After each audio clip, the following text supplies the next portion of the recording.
Welcome to Iloilo City and welcome to Anthro on Foot's walking tour. This is a self-paced walking tour that features key heritage sites and cultural highlights in the area. We hope you enjoy this tour as much as we enjoyed curating it. The Ati people were nomadic hunters and gatherers who lived in small communities in the interior parts of Panay, which constitutes present-day Aklan, Antique, Capiz, and Iloilo. They had a deep connection with the land and were skilled in survival and resource utilization within the island's diverse ecosystems. Over time, Malay migrants from Borneo and Sumatra began to settle in the coastal areas of Panay. This migration contributed to the development of more organized communities engaged in agriculture and trade.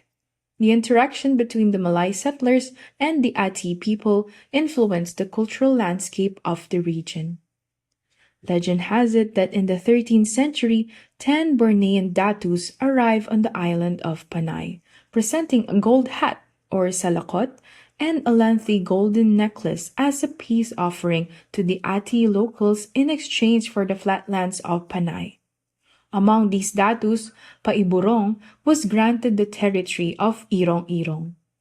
Iloilo's strategic location along the Visayan Sea made it a hub for maritime trade even before the arrival of the Spanish.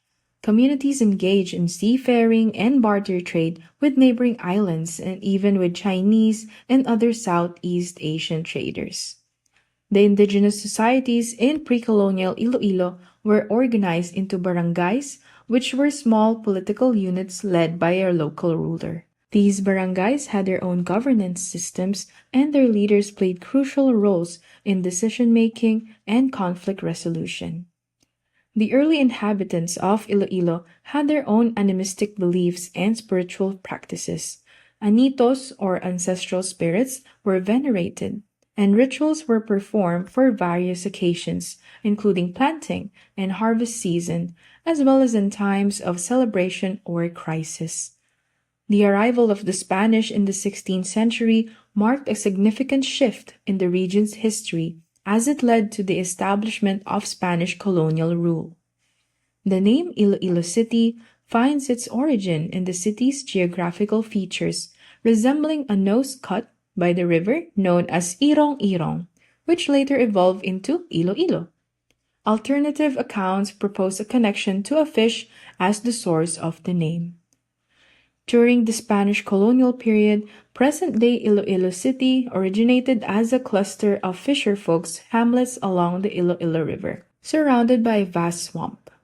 By 1855, it had emerged as the second most crucial port for transshipment of sugar products from nearby Negros Island.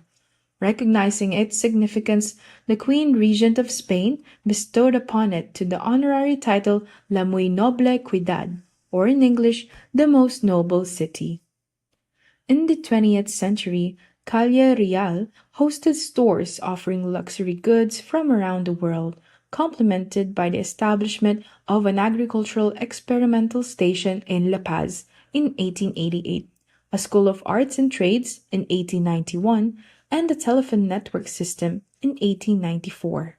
With the advent of the Americans in the early 20th century, notable institutions such as Central Philippine University, the first Baptist and second private American university in Asia and the country, Jaro Evangelical Church, the first Baptist church in the country, Iloilo Mission Hospital, the first Protestant hospital in the country, and the Convention of Philippine Baptist Church, the oldest Baptist organizational body in the Philippines, were founded.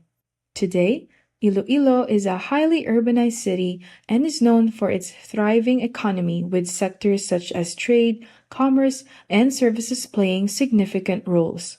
It is also known for its delicious local cuisine. La Paz Batchoy, a noodle soup dish, is a famous Ilonggo delicacy. The city stands out with its Iloilo River Esplanade, a significant project that has contributed to the city's walkability. It connects various parts of the city, making it a popular area for residents and tourists alike.